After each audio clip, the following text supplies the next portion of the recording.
വാർത്ത മലപ്പുറം പെരുവള്ളൂരിൽ കഴിഞ്ഞ ദിവസമാണ് കുഞ്ഞ് മരിച്ചത്. അതിൽ ഈ 5 വയസ്സുകാരി സിയ ഫാരിസ് മരിച്ചതിൽ കോഴിക്കോട് മെഡിക്കൽ കോളേജിനെതിരെ ഗുരുതര ആരോപണങ്ങൾ ഉയർത്തുകയാണ് കുടുംബം. കോഴിക്കോട് മെഡിക്കൽ കോളേജിലെത്തി അരമണിക്കൂർ കഴിഞ്ഞാണ് കുട്ടിക്ക് ചികിത്സ നൽകിയതെന്നാണ് കുടുംബം പറയുന്നത്. മുറിവിൽ ഒന്നും ചെയ്യാതെ വീട്ടിലേക്ക് വിട്ടു എന്നും ബന്ധു പറയുന്നു. തലയിലാണ് പ്രധാന മുറിവുണ്ടായിരുന്നത്. അത് ചികിത്സിച്ചതുപോലുമില്ല. ആശുപത്രിയിൽ ഒബ്സർവേഷനിൽ വെക്കാൻ തയ്യാറായില്ല എന്നും കുട്ടിയുടെ ബന്ധുവായ മുജീബ് കേസി ആരോപിക്കുന്നു. ആ പ്രതികരണം ആദ്യം കേൾക്കാം. പറഞ്ഞ് കാമണിക്കൂറും വെള്ളം ഒഴിച്ചിട്ട് ഡയറ്റോൾ ഇട്ടിട്ട് കഴുകണം എന്ന് പറഞ്ഞ് അത് കഴുകിയതിൻ്റെ ശേഷം അവർ പറഞ്ഞ് ഇവിടുന്ന് ഒരു ഇഞ്ചക്ഷൻ അടിക്കുക, ഇതിനുള്ള ട്രീറ്റ്മെൻറ്റ് ഇവിടെ ഇല്ല, അനിമൽസിൻ്റെ അങ്ങോട്ട് മെഡിക്കൽ കോളേജിലേക്ക് പെട്ടെന്ന് എത്തിക്കണം എന്ന് പറഞ്ഞു. അങ്ങനെ അവിടുന്ന് ഒരു അരമണിക്കൂർ ഏകദേശം അവിടെ താലൂക്ക് നിന്നിട്ടുള്ളൂ. അതിനുശേഷം മെഡിക്കൽ കോളേജിലേക്ക് ഞങ്ങളോട് ചോദിച്ചു ആംബുലൻസ് ആണോ കാറാണോ വെച്ച്. അങ്ങനെ കാറാണ് പറഞ്ഞത്. അങ്ങനെ കാറിലേക്ക് കയറ്റി ഏകദേശം അരമണിക്കൂറിൻ്റെ ഉള്ളിൽ മെഡിക്കൽ കോളേജിൽ എത്തിക്കുന്നത്.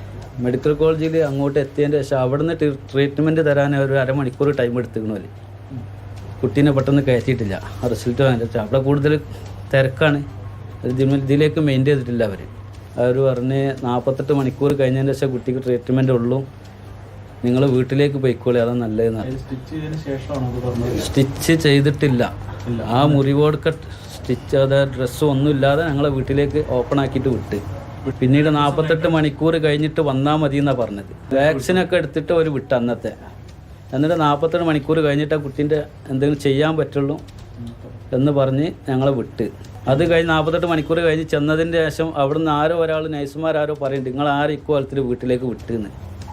അങ്ങനെ ചോദ്യം അവിടുന്ന് വന്നിക്കണേ. അവരാണ് നമ്മളെ കോഴിക്കോടേക്ക് വിട്ടോളൂ എന്ന് പറഞ്ഞത്. ഇവിടെ ഇതിനുള്ള ട്രീറ്റ്മെൻറ്റ് കുറവാണ്, നിങ്ങൾ നേരെ പെട്ടെന്ന് മെഡിക്കൽ കോളേജിൽ കൊണ്ടുപോയിക്കോളൂ എന്ന് പറഞ്ഞു. കുട്ടിക്ക് പ്രാഥമിക ചികിത്സ നൽകാൻ വൈകിയെന്നായിരുന്നു മെഡിക്കൽ കോളേജ് അധികൃതർ അന്ന് വ്യക്തമാക്കിയത്. ആ പ്രതികരണം കൂടി കേൾക്കാം. ഏകദേശം ഒരു 13 മുറിവുകളോളം ശരീരത്തിന്റെ പല ഭാഗങ്ങളിലായിട്ടുണ്ട്. ഇതിനെല്ലാം പ്രഥമ ചികിത്സ ഇവിടെ വന്ന ശേഷം ഞങ്ങൾ കൊടുത്തിട്ടുണ്ട്. വീട്ടിൽ നിന്ന് പ്രഥമ ശുശ്രൂഷ കിട്ടിയിട്ടില്ല എന്നാണ് ഹിസ്റ്ററിയിൽ നിന്നും മനസ്സിലായി കഴിഞ്ഞത്.